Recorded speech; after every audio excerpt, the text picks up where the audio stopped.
ಇತಿಹಾಸ ಎಂದೂ ಮರೆಯಾಗಬಾರದು. ಇತಿಹಾಸ ಎಂದಿಗೂ ನಿಂತ ನೀರಾಗಬಾರದು. ಇತಿಹಾಸವನ್ನು ಪೀಳಿಗೆಯಿಂದ ಪೀಳಿಗೆಗೆ ರವಾನಿಸುವುದು ಪ್ರತಿಯೊಬ್ಬ ಇತಿಹಾಸ ಶಿಕ್ಷಕನ ಕರ್ತವ್ಯ.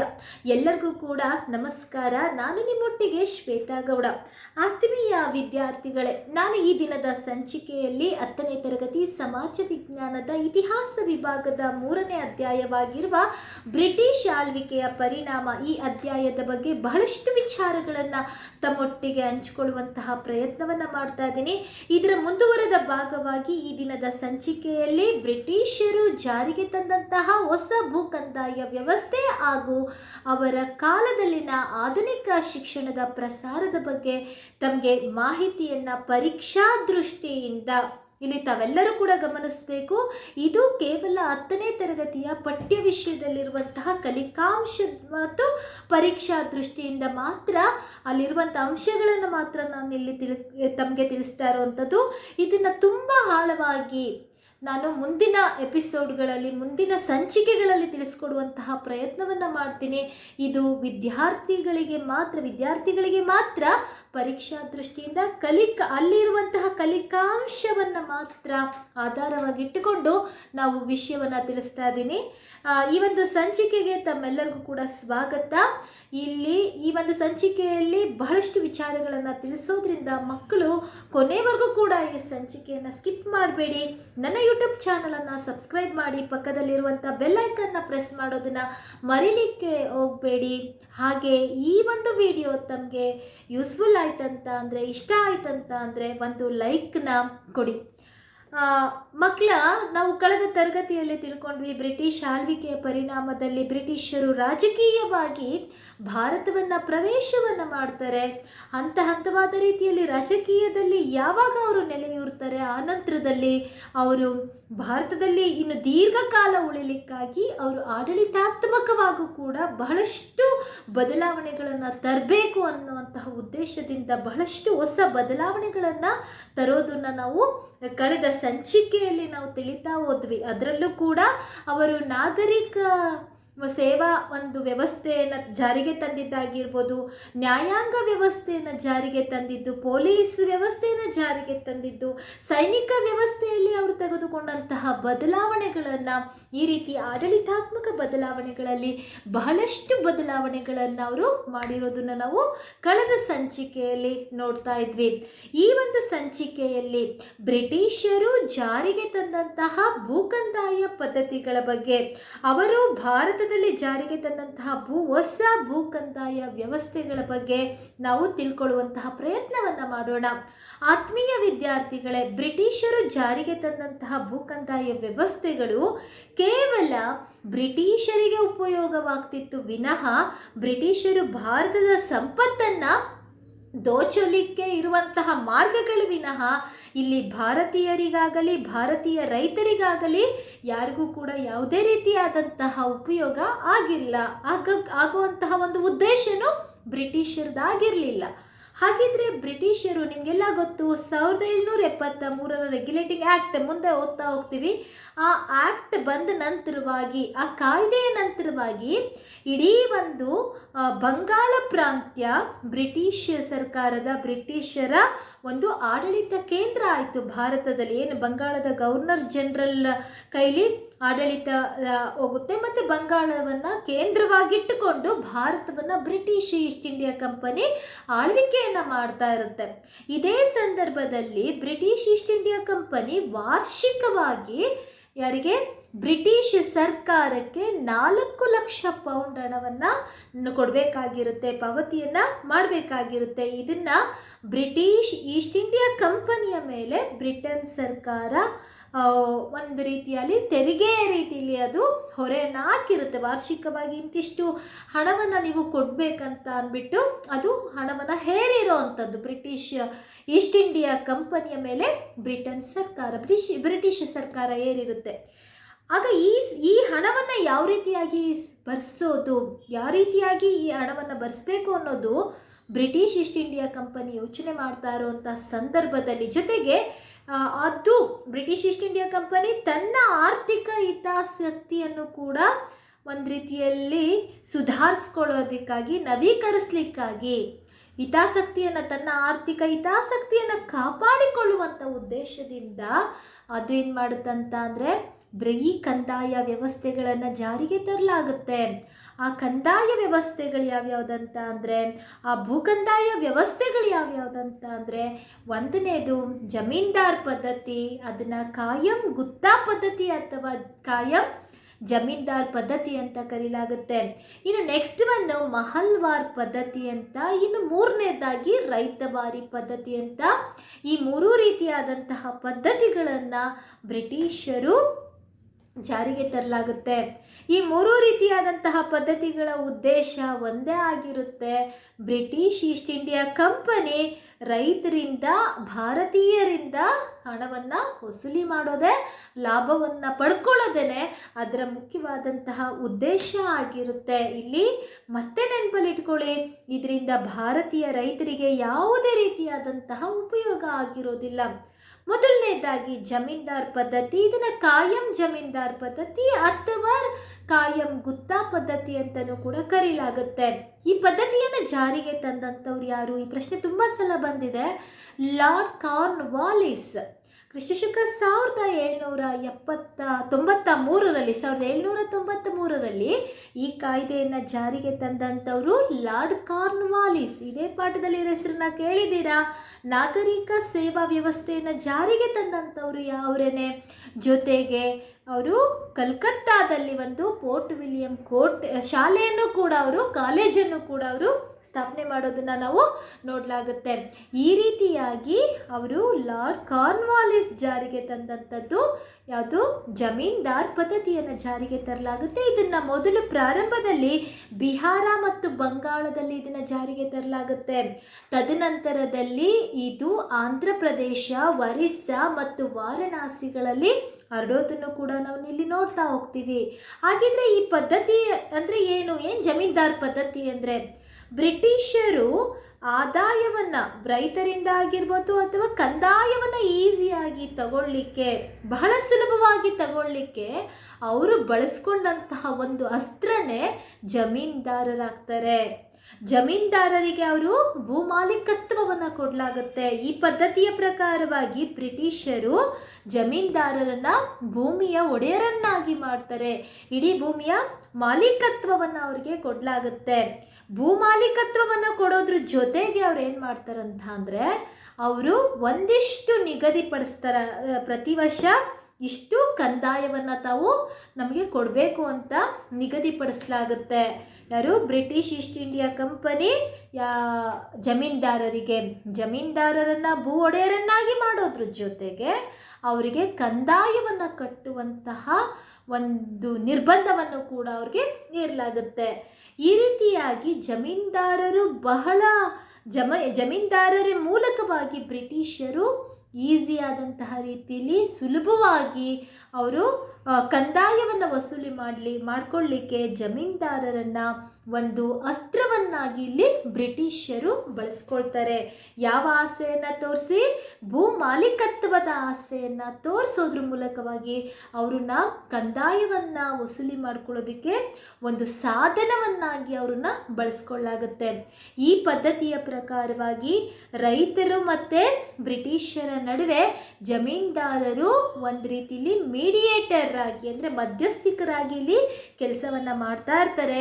ಇವರು ಏನಂತ ಅಂದರೆ, ಜಮೀನ್ದಾರರ ಒಂದು ಆಸೆ ಏನಾಗಿರುತ್ತಂತ ಅಂದರೆ, ಬ್ರಿಟಿಷರು ನಿಗದಿಪಡಿಸಿರೋದಕ್ಕಿಂತ ಹೆಚ್ಚು ಹಣವನ್ನು ರೈತರಿಂದ ಸಂಗ್ರಹ ಮಾಡಿಕೊಂಡು ಬ್ರಿಟಿಷರಿಗೆ ಅವರ ಕಂದಾಯವನ್ನು ಕೊಟ್ಟು ಆ ನಂತರ ಉಳಿದಂತಹ ಹಣವನ್ನು ತಾವೇ ಇಟ್ಟುಕೊಳ್ಬಹುದು ಅನ್ನುವಂತಹ ಒಂದು ಲಾಭದ ಆಸೆಯಿಂದ ರೈತರ ಮೇಲೆ ಜಮೀನ್ದಾರರು ಸತತವಾಗಿ ಶೋಷಣೆಯನ್ನು ಮಾಡ್ತಾ ಇರ್ತಾರೆ. ಹೆಚ್ಚಿನ ಆದಾಯಕ್ಕಾಗಿ, ಹೆಚ್ಚಿನ ಕಂದಾಯ ವಸೂಲಿಗಾಗಿ ರೈತರನ್ನ ಮೇಲೆ ದಬ್ಬಾಳಿಕೆಯನ್ನು ಮಾಡ್ತಾ ಇರ್ತಾರೆ. ಈ ಒಂದು ವ್ಯವಸ್ಥೆಯಿಂದಾಗಿ ರೈತರು ಬಹಳಷ್ಟು ರೀತಿಯಾದಂತಹ ಸಂಕಷ್ಟಕ್ಕೆ ಸಿಲುಕಿರೋದನ್ನು ಕೂಡ ನೋಡಲಾಗುತ್ತೆ. ರೈತರು ಜಮೀನ್ದಾರರು ಹೇರಿದಂಥ ಹಣವನ್ನು, ಕಂದಾಯವನ್ನು ಕೊಡಲಿಕ್ಕಾಗದೆ ಅವರ ಶೋಷಣೆಗೆ ಒಳಗಾಗೋದ್ರ ಜೊತೆಗೆ ಸಾಲಗಾರರಾಗ್ಬಿಡ್ತಾರೆ. ಕಂದಾಯವನ್ನು ಕಟ್ಟಲಿಕ್ಕಾಗದಲೇ ಅಥವಾ ಅವರು ಬ್ರಿಟಿಷ್ ಜಮೀನ್ದಾರರು ನಿಗದಿಪಡಿಸಿದಂಥ ಆದಾಯವನ್ನು ಅವರು ಕೊಡಲಿಕ್ಕಾಗದಲೇ ಅವರು ಸಾಲಗಾರರನ್ನಾಗಿ ಆಗ್ತಾರೆ, ಸಾಲಗಾರರಾಗ್ಬಿಡ್ತಾರೆ. ರೈತರು ಲೇವಾದೇವಿದಾರರಿಂದ ಇವರ ದಬ್ಬಾಳಿಕೆ, ಇವರ ಶೋಷಣೆಗೆ ಎದುರಿ ಸಾಲವನ್ನು ಮಾಡಿಕೊಳ್ಳುವಂಥ ಪರಿಸ್ಥಿತಿಗೆ ಅವರು ಬಂದ್ಬಿಡ್ತಾರೆ ನಮ್ಮ ಭಾರತೀಯ ರೈತರು. ಇಲ್ಲಿ ಚಾರ್ಲ್ಸ್ ಮೆಟಾಕಫ್ ಅನ್ನುವಂತಹ ಒಬ್ಬ ಬ್ರಿಟಿಷ್ ಅಧಿಕಾರಿನೇ ಈ ಒಂದು ಜಮೀನ್ದಾರ್ ಪದ್ಧತಿಯ ಬಗ್ಗೆ ಹೇಳ್ತಾ ಹೋಗಿದ್ದಾರೆ ಮಕ್ಕಳ. ಏನಂತ ಅಂದರೆ, ಜಮೀನ್ದಾರ್ ಪದ್ಧತಿ ಏನಿದೆ ಇದು ರೈತರನ್ನ ಸಾಲದಿಂದಲೇ ಹುಟ್ಟಿ ಸಾಲದಿಂದಲೇ ಸಾಯುವ ಸ್ಥಿತಿಗೆ ತಂದುಬಿಡ್ತು ಭಾರತೀಯ ರೈತರನ್ನ ಅಂತ ಹೇಳಲಾಗುತ್ತೆ. ಇದರಿಂದನೇ ನೀವು ತಿಳ್ಕೊಬೋದು ಜಮೀನ್ದಾರ್ ಪದ್ಧತಿ ರೈತರಿಗೆ ಯಾವ ರೀತಿಯಾದಂತಹ ಶೋಷಣೆಯನ್ನು ಮಾಡಿದೆ ಅಂತ ಅಂದ್ಬಿಟ್ಟು. ಇನ್ನು ಎರಡನೇದಾಗಿ ಮಹಲ್ವಾರ್ ಪದ್ಧತಿ ಅಂತ ಅಂದ್ಬಿಟ್ಟು. ಏನಿದು ಮಹಲ್ ಅಂತ ಅಂದರೆ? ಮಹಲ್ ಅಂತ ಅಂದರೆ ಅದು ತಾಲೂಕು ಅನ್ನುವಂತಹ ಅರ್ಥವನ್ನು ಕೊಡಲಾಗುತ್ತೆ. ಮಹಲ್ ಅಂತ ಅಂದರೆ ತಾಲೂಕು ಅಂತ ಅಂದ್ಬಿಟ್ಟು. ಮಹಲ್ಲುಗಳು ಸಾಮೂಹಿಕವಾಗಿ ತೀರ್ಮಾನವನ್ನು ತೆಗೆದುಕೊಂಡು ಬ್ರಿಟಿಷರಿಗೆ ಕಂದಾಯವನ್ನು ಅವರೇನು ನಿಗದಿ ಮಾಡಿರ್ತಾರೆ ಅದಕ್ಕೆ ಕಂದಾಯವನ್ನು ಕೊಡುವಂತಹ ವ್ಯವಸ್ಥೆಯನ್ನು ನಾವು ಮಹಲ್ವಾರ್ ಪದ್ಧತಿ ಅಂತ ಇಲ್ಲಿ ಕರೀಲಾಗುತ್ತೆ. ಈ ಪದ್ಧತಿಯನ್ನು ದೆಹಲಿ ಮತ್ತು ಪಂಜಾಬ್ಗಳಲ್ಲಿ ಮೊಟ್ಟ ಮೊದಲ ಬಾರಿಗೆ ಜಾರಿಗೆ ತರೋದನ್ನು ಕೂಡ ನೋಡಲಾಗುತ್ತೆ ಮಕ್ಕಳ. ಏನು ಈ ಪದ್ಧತಿ ಅಂತ ಅಂದರೆ, ಈ ಪದ್ಧತಿ ಪ್ರಕಾರವಾಗಿ ಏನು, ಇಲ್ಲಿ ಮಹಲ್ಲುಗಳಲ್ಲಿ ತಾಲೂಕುಗಳಲ್ಲಿ ಏನು ಮಾಡಲಾಗುತ್ತೆ, ಸಣ್ಣ ಜಮೀನ್ದಾರರ ಒಂದು ಸಮೂಹ, ದೊಡ್ಡ ಜಮೀನ್ದಾರರ ಒಂದು ಸಮೂಹವನ್ನು, ಅಂದರೆ ಸಣ್ಣ ಹಿಡುವಳಿಯನ್ನು ಹೊಂದಿದಂಥವ್ರು, ಅಂದರೆ ಕಡಿಮೆ ಭೂಮಿಯನ್ನು ಹೊಂದಿರೋಂಥವ್ರನ್ನ ಒಂದು ಸಮೂಹ ಮಾಡಲಾಗುತ್ತೆ. ಸಣ್ಣ ಹಿಡುವಳಿದಾರರನ್ನ, ದೊಡ್ಡ ಹಿಡುವಳಿದಾರರನ್ನು ಒಂದು ಸಮೂಹವನ್ನಾಗಿ ಮಾಡಿ ಈ ಸಮೂಹಗಳು ಒಟ್ಟಿಗೆ ಬೇಸಾಯವನ್ನು ಮಾಡಿ ಆ ನಂತರದಲ್ಲಿ ಬಂದಂಥ ಆದಾಯದಲ್ಲಿ ಬ್ರಿಟಿಷರು ನಿಗದಿಪಡಿಸಿರುವಂತಹ ಕಂದಾಯವನ್ನು ಕಟ್ಟಿ ಉಳಿದಂತಹದನ್ನು ತಾವುಗಳು ಹಂಚಿಕೊಳ್ಳುವಂತಹ ಪ್ರಯತ್ನವನ್ನು, ತಾವುಗಳು ಹಂಚಿಕೊಳ್ಳುವಂತಹ ಒಂದು ತೀರ್ಮಾನವನ್ನು ಈ ಒಂದು ಮಹಲ್ವಾರ್ ಪದ್ಧತಿಯಲ್ಲಿ ಜಾರಿಗೆ ಕೊಡಲಾಗುತ್ತೆ. ಈ ಪದ್ಧತಿಯನ್ನು ಮೊಟ್ಟ ಮೊದಲ ಬಾರಿಗೆ ಜಾರಿಗೆ ತಂದಂಥವರು R.M. ಬರ್ಡ್ ಅನ್ನೋಂಥವ್ರು, ಜೊತೆಗೆ ಜೇಮ್ಸ್ ಥಾಮಸ್ ಅನ್ನೋಂಥವ್ರು ಈ ಪದ್ಧತಿಯನ್ನು ಜಾರಿಗೆ ತರ್ತಾರೆ ಮಕ್ಕಳ. ಆದರೆ ಈ ಪದ್ಧತಿ ಏನಿದೆ, ಈ ಪದ್ಧತಿಯಲ್ಲೂ ಕೂಡ ಸಾಕಷ್ಟು ನ್ಯೂನತೆಗಳನ್ನು ಭಾರತೀಯ ರೈತರುಗಳು ಅನುಭವಿಸಬೇಕಾಗುತ್ತೆ. ಇಲ್ಲಿ ಕೇವಲ ಭಾರತೀಯ ಸಣ್ಣ ರೈತರಷ್ಟೇ ಅಲ್ಲ, ಇಲ್ಲಿ ಭಾರತೀಯ ದೊಡ್ಡ ಹಿಡುವಳಿದಾರರಿಗೂ ಕೂಡ ಬ್ರಿಟಿಷರ ಶೋಷಣೆಗೆ ಒಳಪಡೋದನ್ನು ನಾವಿಲ್ಲಿ ನೋಡಲಾಗುತ್ತೆ. ಯಾಕಂತ ಅಂದರೆ, ಅತಿ ತೀವ್ರವಾದಂತಹ ಮಳೆಯಿಂದ ಅಥವಾ ಬರಗಾಲದ ಪರಿಸ್ಥಿತಿಯಲ್ಲಿ ಅಥವಾ ಬೇರೆ ಒಂದು ಬೆಳೆಗೆ ರೋಗ ರುಜಿನ ಏನೋ ಒಂದು ಬಂದು ರೈತರು ತಾವು ನಿರೀಕ್ಷೆ ಪಟ್ಟಷ್ಟು ಬೆಳೆಯನ್ನು ಬೆಳಿಲಿಕ್ಕಾಗದೇ ಇದ್ದರೂ ಕೂಡ, ಅಂದರೆ ಅತಿವೃಷ್ಟಿ ಅನಾವೃಷ್ಟಿ ಆದರೂ ಕೂಡ ರೈತರಿಗೆ ಆದಾಯ ಬರಲಿ ಬಿಡಲಿ, ಆದರೆ ಇಂತಿಷ್ಟು ಹಣವನ್ನು ಅವರು ಕಡ್ಡಾಯವಾಗಿ ಬ್ರಿಟಿಷ್ ಸರ್ಕಾರಕ್ಕೆ ಈಸ್ಟ್ ಇಂಡಿಯಾ ಕಂಪನಿಗೆ ಕಟ್ಟಲೇಬೇಕಾಗಿರುತ್ತೆ. ಇದು ರೈತರಿಗೆ ಒಂದು ರೀತಿಯಾಗಿ ಬಹಳಷ್ಟು ಸಂಕಷ್ಟವನ್ನು ಇದರಿಂದ ಎದುರಿಸಬೇಕಾಗಿರುವಂಥ ಪರಿಸ್ಥಿತಿಗೆ ಅವರು ಬಂದುಬಿಡ್ತಾರೆ. ಇನ್ನು ನೆಕ್ಸ್ಟ್ ಒನ್ ಏನಂತ ಅಂದರೆ, ಇದಾದ ನಂತರವಾಗಿ ಮತ್ತೊಂದು ಪದ್ಧತಿ ಬರುತ್ತೆ, ಅದನ್ನು ನಾವು ರೈತವಾರಿ ಪದ್ಧತಿ ಅಂತ ಅಂದ್ಬಿಟ್ಟು ಈ ಪದ್ಧತಿಯನ್ನು ಕರೀಲಾಗುತ್ತೆ. ಬ್ರಿಟಿಷಿನವರು ಈ ಪದ್ಧತಿಯ ಬಗ್ಗೆ ಹೇಳ್ತಾ ಹೋಗ್ತಾರೆ, ನಾವು ಭಾರತೀಯ ರೈತರಿಗೆ ಅನುಕೂಲಕರ ಮಾಡಿಕೊಡ್ಬೇಕು ಅನ್ನೋಂಥ ಉದ್ದೇಶದಿಂದ ಈ ಪದ್ಧತಿಯನ್ನು ನಾವು ಜಾರಿಗೆ ತಂದಿದ್ದೀವಿ. ಈ ಪದ್ಧತಿ ನಾವು ಜಾರಿಗೆ ತಂದಿದ್ದೇನೆ ಭಾರತೀಯ ರೈತರ ಉದ್ಧಾರಕ್ಕಾಗಿ ಅನ್ನುವಂತಹ ಒಂದು ಅನಿಸಿಕೆಯನ್ನು ಬ್ರಿಟನ್ನಿನ ಒಬ್ಬ ಜನಾಭಿಪ್ರಾಯ ಆಗಿರುತ್ತೆ. ಅಲ್ಲಿನ ಜನಾಭಿಪ್ರಾಯ, ಬ್ರಿಟನ್ನಿಯವರ ಅಭಿಪ್ರಾಯ ಆಗಿರುತ್ತೆ ಅಥವಾ ಬ್ರಿಟಿಷರ ಅಭಿಪ್ರಾಯ ಇದಾಗಿರುತ್ತೆ. ಹಾಗಿದ್ದರೆ ಯಾರು ಇದನ್ನು ಅಲೆಕ್ಸಾಂಡರ್ ರೀಡ್ ಅನ್ನೋವಂಥವರು ಈ ಪದ್ಧತಿಯನ್ನು ಪ್ರಾಯೋಗೀಕರಿಸಲಾಗುತ್ತೆ. ಆ ನಂತರದಲ್ಲಿ ಈ ಪದ್ಧತಿಯನ್ನು ಜಾಸ್ತಿ ಜಾರಿಗೆ ತಂದಂಥವ್ರು, ಹೆಚ್ಚು ಜಾರಿಗೆ ತಂದಂತಿದ್ದೇನೆ ಥಾಮಸ್ ಹೆಕ್ಟರ್ ಮನ್ರೋ ಅನ್ನೋಂಥವ್ರು ಈ ರೈತವಾರಿ ಪದ್ಧತಿಯನ್ನು ಜಾರಿಗೆ ತಂದಿದ್ದು. ಬಂಗಾಳ, ಬಿಹಾರ, ಮದ್ರಾಸ್ ಪ್ರಾಂತ್ಯಗಳಲ್ಲಿ ಇದನ್ನು ಜಾರಿಗೆ ತಂದಿದ್ದೇನೆ ಹೆಕ್ಟರ್ ಮನ್ರೋ ಅನ್ನೋಂಥವ್ರು. ಥಾಮಸ್ ಹೆಕ್ಟರ್ ಮನ್ರೋರವರು ಈ ಪದ್ಧತಿಯನ್ನು ಜಾರಿಗೆ ತರ್ತಾರೆ. ಹಾಗಿದ್ರೆ ಈ ಪದ್ಧತಿಯ ಪ್ರಕಾರವಾಗಿ ಏನೇನು ನಿರ್ಬಂಧ ಇತ್ತು ಅಂದರೆ ಇಲ್ಲಿಯ ಪದ್ಧತಿಯ ಪ್ರಕಾರವಾಗಿ ಇಲ್ಲಿ ಯಾವುದೇ ರೀತಿಯಾದಂಥ ಮೀಡಿಯೇಟರ್ ಇರ್ತಾ ಇರಲಿಲ್ಲ. ರೈತರೇ ಇಲ್ಲಿ ಭೂಮಿಯ ಒಡೆಯನಾಗಿರ್ತಾನೆ. ಉಳುವವನನ್ನೇ ಬ್ರಿಟಿಷ್ ಈಸ್ಟ್ ಇಂಡಿಯಾ ಕಂಪನಿ ಅಂದರೆ ಬ್ರಿಟನ್ ಸರ್ಕಾರ ಉಳುವವನನ್ನೇ ಭೂಮಿಯ ಒಡೆಯನನ್ನಾಗಿ ಇಲ್ಲಿ ಮಾಡಲಾಗುತ್ತೆ. ಇಲ್ಲಿ ಯಾವುದೇ ರೀತಿಯಾದಂತಹ ಜಮೀನ್ದಾರನ ಅಥವಾ ಮಧ್ಯಸ್ಥಿಗನ ಶೋಷಣೆ ಇಲ್ಲಿ ಇರೋದಿಲ್ಲ. ಆದರೆ ರೈತನು ಭೂಮಿಯನ್ನು ಒಡೆಯನನ್ನಾಗಿ ಈ ಉಳುವವನನ್ನೇ ಅಥವಾ ರೈತನನ್ನೇ ಮಾಡಿದ್ರೂ ಕೂಡ ಸರ್ಕಾರ ಏನು ಮಾಡುತ್ತೆ, ಬ್ರಿಟಿಷ್ ಈಸ್ಟ್ ಇಂಡಿಯಾ ಕಂಪನಿ ಒಂದಷ್ಟು 50% ರೈತ ಬೆಳೆದಂತಹ ಬೆಳೆಯಲ್ಲಿ 50% ಬೆಳೆಯನ್ನು ಕಡ್ಡಾಯವಾಗಿ ಅವರು ಏನಂತ ಅಂದರೆ ಕಟ್ಟಲೇಬೇಕಾಗುತ್ತೆ, ಕಂದಾಯವನ್ನು ಕಟ್ಟಲೇಬೇಕಾಗಿರುತ್ತೆ. ಇದು ಒಂದು ರೀತಿಯಾಗಿ ರೈತರಿಗೆ ಬಹಳ ಸಂಕಷ್ಟ ತಂದುಕೊಡ್ಬಿಡುತ್ತೆ. 30 ವರ್ಷಗಳವರೆಗೆ ಇದನ್ನು ನಿಗದಿಪಡಿಸಲಾಗುತ್ತೆ, ಆ ನಂತರ ಅದನ್ನು ನವೀಕರಿಸ್ಬೋದು ಅನ್ನುವಂಥ ಉದ್ದೇಶದಿಂದ ರೈತರಿಗೆ ಈ ಪದ್ಧತಿಯು ಕೂಡ ಒಂದು ರೀತಿಯಾಗಿ ಲಾಭದಾಯಕ ಆಗಿರೋದಿಲ್ಲ. ಯಾಕೆ ಅಂತ ಅಂದರೆ ಯಾರು ರೈತರು ಈ ಪದ್ಧತಿಯ ಪ್ರಕಾರವಾಗಿ ಏನಾದರೂ ಕೂಡ ಕಂದಾಯ ಕಟ್ಟಲಿಲ್ಲ ಅಂತ ಅಂದರೆ ಆ ರೈತರು ತಮ್ಮ ಭೂಮಿಯ ಹಕ್ಕನ್ನು ಕಳ್ಕೊಂಡು ಬಿಡ್ತೀರಾ, ಭೂಮಿಯನ್ನು ನಾವು ವಶಪಡಿಸ್ಕೊಳ್ತೀವಿ ಅಂತ ಹೇಳಲಾಗಿರುತ್ತೆ ಬ್ರಿಟಿಷ್ ಸರ್ಕಾರ. ಹಾಗಾಗಿ ಏನಂತ ಅಂದರೆ ರೈತರು ಎಲ್ಲ ಕಾಲದಲ್ಲೂ ಕೂಡ ಬ್ರಿಟಿಷರು ಏನು ನಿಗದಿ ಮಾಡಿರ್ತಾರೆ ಆ ಒಂದು ಕಂದಾಯವನ್ನು ಕಟ್ಟಲಿಕ್ಕೆ ಸಾಧ್ಯ ಆಗೋದಿಲ್ಲ. ಯಾಕಂದರೆ ವರ್ಷದಿಂದ ವರ್ಷಕ್ಕೆ ಬ್ರಿಟಿಷರು ರೈತರಿಗೆ ವಿಧಿಸ್ತಿದ್ದಂತಹ ಕಂದಾಯದ ನಿರೀಕ್ಷೆ ಹೆಚ್ಚಿರುತ್ತೆ.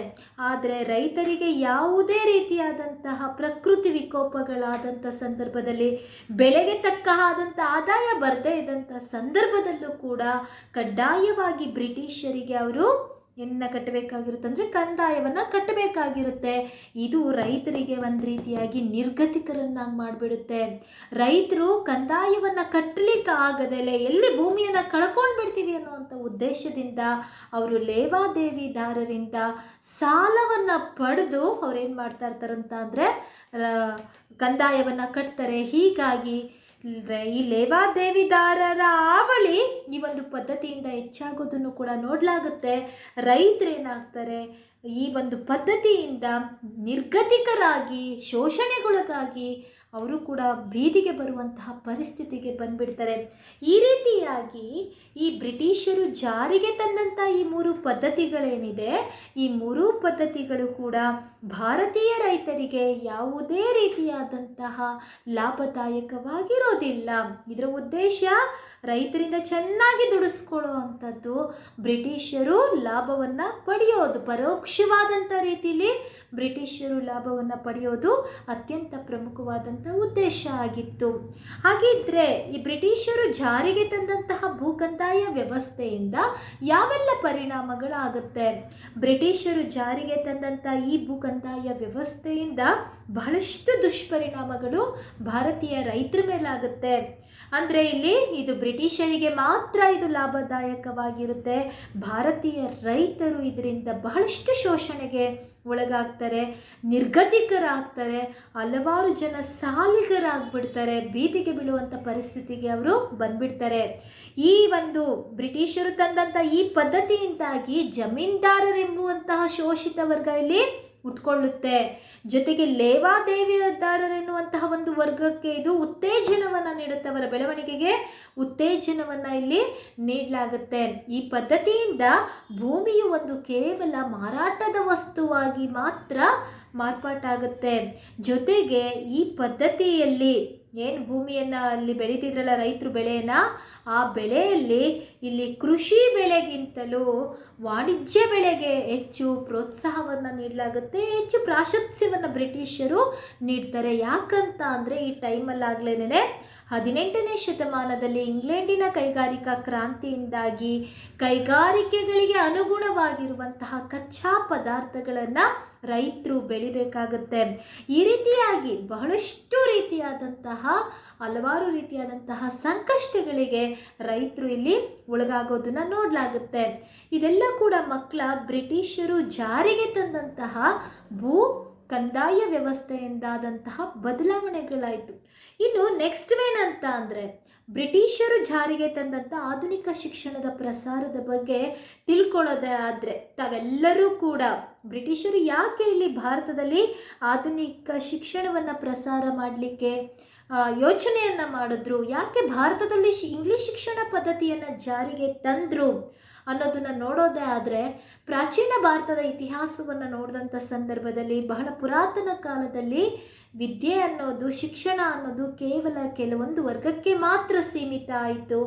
ಆ ನಂತರದಲ್ಲಿ ಬಂದಂತಹ ರಾಜವಂಶಗಳ ಕಾಲದಲ್ಲಿ, ಅದರಲ್ಲೂ ಕೂಡ ಮುಸಲ್ಮಾನರ ಕಾಲದಲ್ಲಿ ಸ್ವಲ್ಪ ಮಾರ್ಪಾಟನ್ನು ಶಿಕ್ಷಣದ ಒಂದು ನೀಡಿಕೆಯಲ್ಲಿ, ಶಿಕ್ಷಣ ಕ್ಷೇತ್ರದಲ್ಲಿ ಕೆಲವಷ್ಟು ಮಾರ್ಪಾಟುಗಳಾದವು.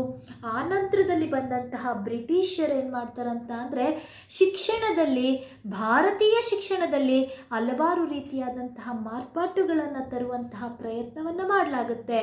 ಇಲ್ಲಿ ಯಾಕಂದರೆ ಬ್ರಿಟಿಷರು ಭಾರತಕ್ಕೆ ಬಂದ ನಂತರವಾಗಿ ಅವರು ತಮ್ಮ ಮಕ್ಕಳಿಗೆ ಆಗಿರ್ಬೋದು, ಆಂಗ್ಲ ಮಕ್ಕಳಿಗೆ ಅಥವಾ ಆಂಗ್ಲೋ ಇಂಡಿಯನ್ ಮಕ್ಕಳಿಗೆ ವಿದ್ಯಾಭ್ಯಾಸವನ್ನು, ಶಿಕ್ಷಣವನ್ನು ನೀಡುವಂತಹ ಒಂದು ಯಕ್ಷ ಪ್ರಶ್ನೆ ಬರುತ್ತೆ.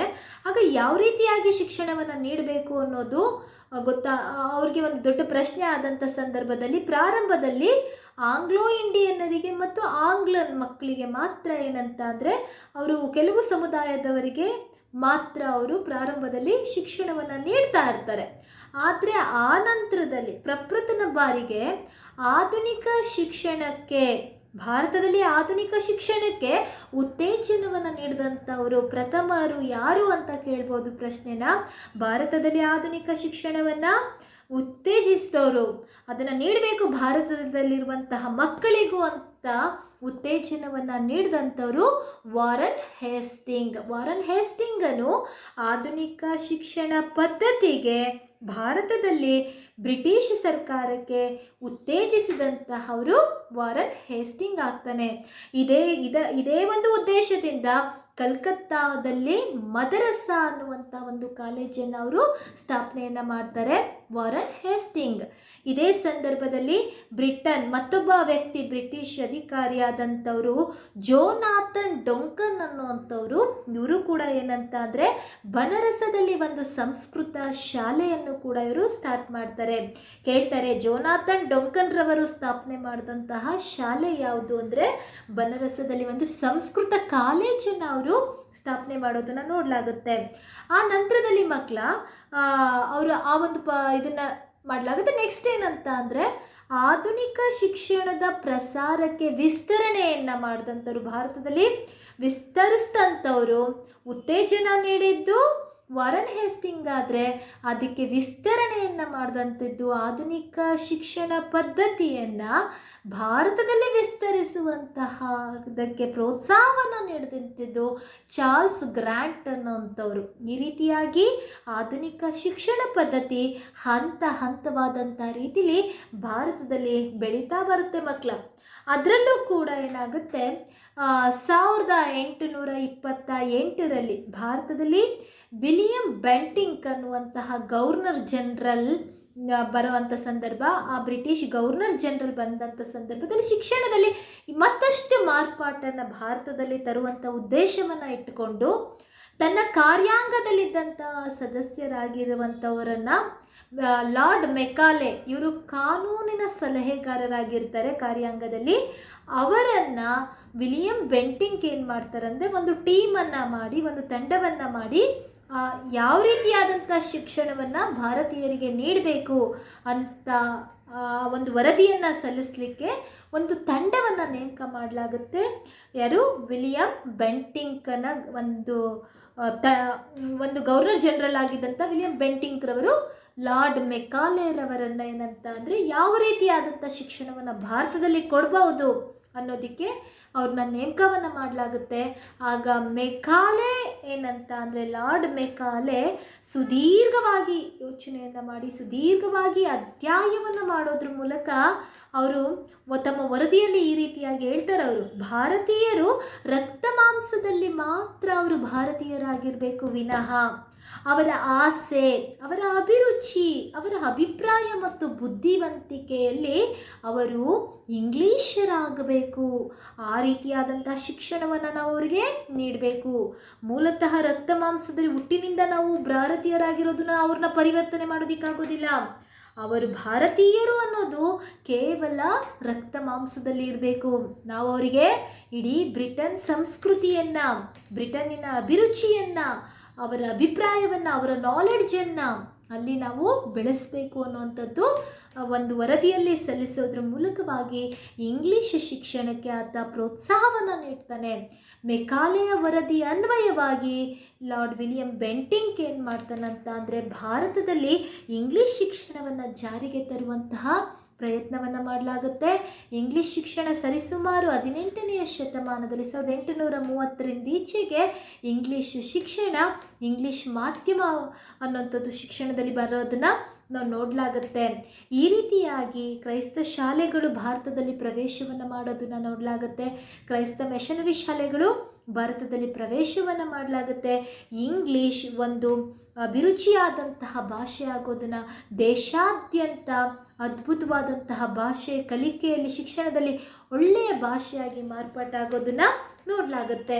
ಇದಾದ ನಂತರವಾಗಿ ಬಂದಂಥವರು ಲಾರ್ಡ್ ಡಾಲೌಸಿ, ವಿಲಿಯಂ ಬೆಂಟಿಂಕನ ನಂತರವಾಗಿ ಗವರ್ನರ್ ಜನರಲ್ ಆದಂತಹ ಲಾರ್ಡ್ ಡಾಲೌಸಿ ಏನು ಮಾಡ್ತಾರೆ, ಶಿಕ್ಷಣದಲ್ಲಿ ಇನ್ನಷ್ಟು ಭಾರತದಲ್ಲಿ ಯಾವ ರೀತಿಯಾದಂಥ ಬದಲಾವಣೆಯನ್ನು ತರಬಹುದು ಅನ್ನುವಂಥ ಉದ್ದೇಶದಿಂದ ಅದು ಚಾರ್ಲ್ಸ್ ವುಡ್ 1854ರಲ್ಲಿ ಚಾರ್ಲ್ಸ್ ವುಡ್ನ ಒಂದು ಆಯೋಗವನ್ನು ನೇಮಕ ಮಾಡಲಾಗುತ್ತೆ.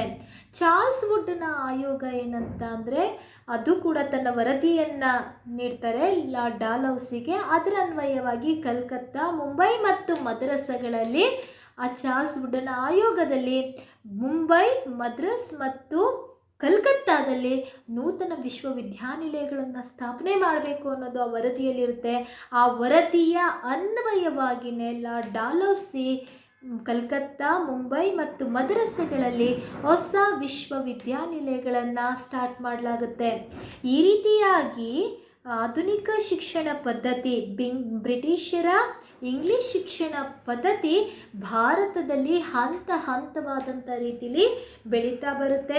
ನೀವಿದರಲ್ಲಿ ವಾರನ್ ಹೇಸ್ಟಿಂಗ್, ಜೋನಾಥನ್ ಡೊಂಕನ್, ಅದಾದ ನಂತರವಾಗಿ ವಿಲಿಯಂ ಬೆಂಟಿಂಕ್ ಮೆಕಾಲೆ ಆಗಿರ್ಬೋದು, ಚಾರ್ಲ್ಸ್ ಗ್ರ್ಯಾಂಟ್ ಆಗಿರ್ಬೋದು, ಮತ್ತು ಲಾರ್ಡ್ ಡಾಲೌಸಿ ಆಗಿರ್ಬೋದು, ಜೊತೆಗೆ ಚಾರ್ಲ್ಸ್ ವುಡ್, ಇವರಷ್ಟು ಜನದ ಹೆಸರನ್ನ ಮತ್ತು ಅವರು ಏನು ಕಾಂಟ್ರಿಬ್ಯೂಷನ್ ಮಾಡಿದ್ದಾರೆ ಎಜುಕೇಷನ್ಗೆ ಅದನ್ನು ಕೂಡ ತಾವುಗಳು ಒಂದು ಟಿಪ್ಪಣಿಯನ್ನು ಮಾಡಿಕೊಂಡು ನೆನಪಿನಲ್ಲಿ ಇಟ್ಕೊಳ್ಬೇಕಾಗತ್ತೆ. ಇದಾದ ನಂತರವಾಗಿ ಒನ್ ವರ್ಡ್ ಕ್ವಶನ್ಸ್ ಜಾಸ್ತಿ ಅದರಲ್ಲಿ ಬರುತ್ತೆ. ಹಾಗಾಗಿ ಇದಾದ ನಂತರವಾಗಿ ಭಾರತದಲ್ಲಿ ಬ್ರಿಟಿಷರು ಶಿಕ್ಷಣವನ್ನು ನೀಡಿದ್ರಿಂದಾಗಿ ಭಾರತೀಯರ ಅಭಿರುಚಿಯಲ್ಲಿ, ಅವರ ಮನೋಧೋರಣೆಯಲ್ಲಿ, ಅವರ ಅಭಿಪ್ರಾಯಗಳಲ್ಲಿ ಯಾವ ರೀತಿಯಾದಂತಹ ಬದಲಾವಣೆಗಳಾಯಿತು, ಅವರ ಚಿಂತನೆಯಲ್ಲಿ ಯಾವ ರೀತಿಯಾದಂತಹ ಬದಲಾವಣೆಗಳಾಯಿತು, ಬ್ರಿಟಿಷ್ ಶಿಕ್ಷಣದಿಂದ ಪರಿಣಾಮವಾಗಿ ಭಾರತದ ಮೇಲೆ ಪ್ರಭಾವ ಹೇಗೆ ಬೀರ್ತು, ಬ್ರಿಟಿಷ್ ಶಿಕ್ಷಣ ಪರಿಣಾಮದಿಂದಾಗಿ ಭಾರತೀಯರಲ್ಲಾದಂಥ ಭಾರತದ ಶಿಕ್ಷಣದ ಮೇಲಾಗಿರ್ಬೋದು, ಭಾರತೀಯರ ಜನರ ಅಭಿಪ್ರಾಯ, ಅಭಿರುಚಿ, ಮನೋಧೋರಣೆ ಇವುಗಳ ಮೇಲೆ ಯಾವ ರೀತಿಯಾದಂತಹ ಬದಲಾವಣೆಗಳಾಯಿತು ಅನ್ನೋದನ್ನು ನಾವು ನೋಡೋದೇ ಆದರೆ ಮಕ್ಕಳ, ಬ್ರಿಟಿಷರೇನಾದರೂ ಕೂಡ ನಮಗೆ ಶಿಕ್ಷಣವನ್ನು ನೀಡಲಿಲ್ಲ ಅಂದಿದ್ದರೆ ನಾವಿನ್ನೂ ಕೂಡ ಅದೇ ಮೌಢ್ಯತೆ ನಮ್ಮಲ್ಲಿರ್ತಾಯಿತ್ತು, ಅದೇ ಸಂಕುಚಿತ ಭಾವನೆ ನಮ್ಮಲ್ಲಿರ್ತಾಯಿತ್ತು, ಅದೇ ಅನಕ್ಷರತೆ ನಮ್ಮಲ್ಲಿರ್ತಾಯಿತ್ತು. ಪ್ರಾಪಂಚಿಕ ಅರಿವು ನಮಗೆ ಇರೋದಕ್ಕೆ ಸಾಧ್ಯ ಆಗ್ತಾ ಇರಲಿಲ್ಲ.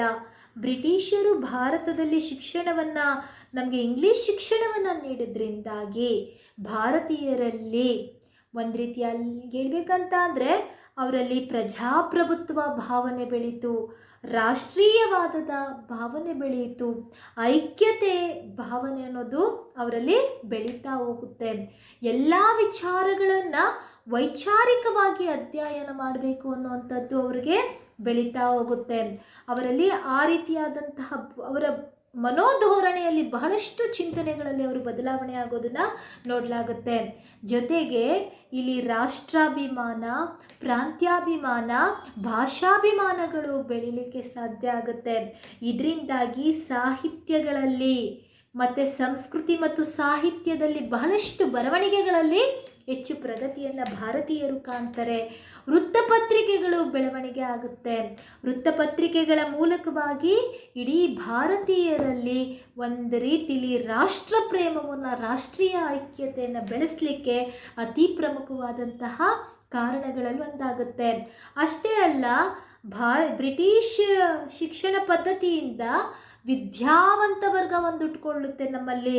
ಅಂದರೆ ಅಲ್ಲಿ ಧಾರ್ಮಿಕ ಮತ್ತು ಸಾಮಾಜಿಕ ಸುಧಾರಣಾ ಚಳುವಳಿಗೆ ಕಾರಣಕರ್ತರಾದಂಥ ವಿದ್ಯಾವಂತರ ಒಂದು ವರ್ಗ ಉಟ್ಕೊಳ್ಳುತ್ತೆ. ರೂಸೋ, ಮಾಂಟೆಸ್ಕೋ ಅಂತಹ ಬಹಳ ಅದ್ಭುತವಾದಂತಹ ಚಿಂತಕರು, ತತ್ವಜ್ಞಾನಿಗಳು ನಮ್ಮಲ್ಲಿ ಹುಟ್ಕೊಳ್ಳೋದನ್ನ ಇಲ್ಲಿ ನಾವು ನೋಡಲಾಗುತ್ತೆ.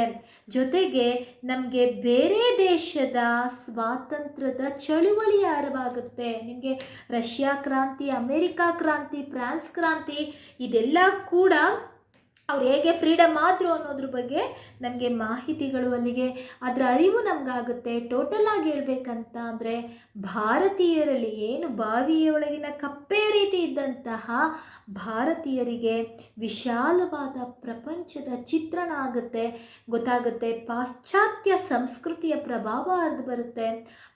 ಅದ್ರ ಜೊತೆಗೆ ಪ್ರಾಪಂಚಿಕ ಅರಿವು ಅವರಿಗೆ ಗೊತ್ತಾಗುತ್ತೆ. ಮುಂದೊಂದು ದಿನ 1857ರ ದಂಗೆಗೆ ಕಾರಣ ಆಗಿ ಮುಂದೊಂದು ಸುದೀರ್ಘವಾಗಿ ಆದಂತಹ ಯುದ್ಧಗಳಾಗಿರ್ಬೋದು, ಪತ್ರಿಕೋದ್ಯಮದಲ್ಲಿ ಅದ್ರ ಮೂಲಕ ರಾಷ್ಟ್ರ ಪ್ರೇಮವನ್ನು ಬೆಳೆಸಲಿಕ್ಕೆ ಪ್ರತಿಯೊಂದಕ್ಕೂ ಕೂಡ ಬ್ರಿಟಿಷ್ ಸರ್ಕಾರ, ಅದರಲ್ಲೂ ಕೂಡ ಮೆಕಾಲೆ ವರದಿ ಮೂಲಕವಾಗಿ ನಮಗೆ ಕೊಟ್ಟಂತಹ ಇಂಗ್ಲೀಷ್ ಶಿಕ್ಷಣ ಪದ್ಧತಿ ಏನಂತ ಅಂದರೆ ಭಾರತೀಯರ ಮೇಲೆ ಅತ್ಯಂತ ಪ್ರಮುಖವಾದಂತಹ ಬಹಳಷ್ಟು ರೀತಿಯಾದಂತಹ ಧನಾತ್ಮಕವಾದಂತಹ ಪರಿಣಾಮಗಳನ್ನು ಬೀರಲಾಗುತ್ತೆ. ಇದಷ್ಟು ಕೂಡ ಬ್ರಿಟಿಷರು ಭಾರತದಲ್ಲಿ ತಂದಂತಹ ಭೂಕಂದಾಯ ವ್ಯವಸ್ಥೆಗಳ ಬಗ್ಗೆ ಮತ್ತು ಬ್ರಿಟಿಷರು ಯಾವ ರೀತಿಯಾಗಿ ಶಿಕ್ಷಣವನ್ನು ಪ್ರಸಾರ ಮಾಡಿದ್ರು ಭಾರತದಲ್ಲಿ, ಈ ಒಂದು ಅವರು ತಂದಂತಹ ಶಿಕ್ಷಣದ ಪರಿಣಾಮದಿಂದಾಗಿ ಭಾರತದಲ್ಲಾದಂತಹ ಬದಲಾವಣೆಗಳೇನು ಅನ್ನೋದ್ರ ಬಗ್ಗೆ ಇಷ್ಟು ತಿಳ್ಕೊಳ್ಳಿಕ್ಕೆ ಸಾಕು. ಇಷ್ಟು ಎಕ್ಸಾಮ್ ದೃಷ್ಟಿಯಿಂದ 10ನೇ ತರಗತಿಯಲ್ಲಿರುವಂತಹ ಕಲಿಕಾ ಪಠ್ಯಾಂಶದ ದೃಷ್ಟಿಯಿಂದ ಇಷ್ಟು ಮಾಹಿತಿಗಳನ್ನು ತಾವು ಅಭ್ಯಾಸ ಮಾಡಿಕೊಂಡು ಕೇಳಿಕೊಂಡ್ರೆ ಸಾಕು. ಇನ್ನು ಮುಂದಿನ ತರಗತಿಯಲ್ಲಿ ನಾನು 1773ರಿಂದ 1935ರವರೆಗಿನ ಭಾರತದಲ್ಲಿನ ಸಂವಿಧಾನದ ಬೆಳವಣಿಗೆ, ಬ್ರಿಟಿಷರ ಕಾಲದಲ್ಲಿನ ಭಾರತದಲ್ಲಿನ ಸಂವಿಧಾನದ ಬೆಳವಣಿಗೆ, ಬ್ರಿಟಿಷರು ತಂದಂತಹ ಕಾಯ್ದೆಯ ಬಗ್ಗೆ ನಾನು ಮುಂದಿನ ತರಗತಿಯಲ್ಲಿ ತಿಳಿಸ್ಕೊಡ್ತೀನಿ. ಎಲ್ಲರಿಗೂ ಕೂಡ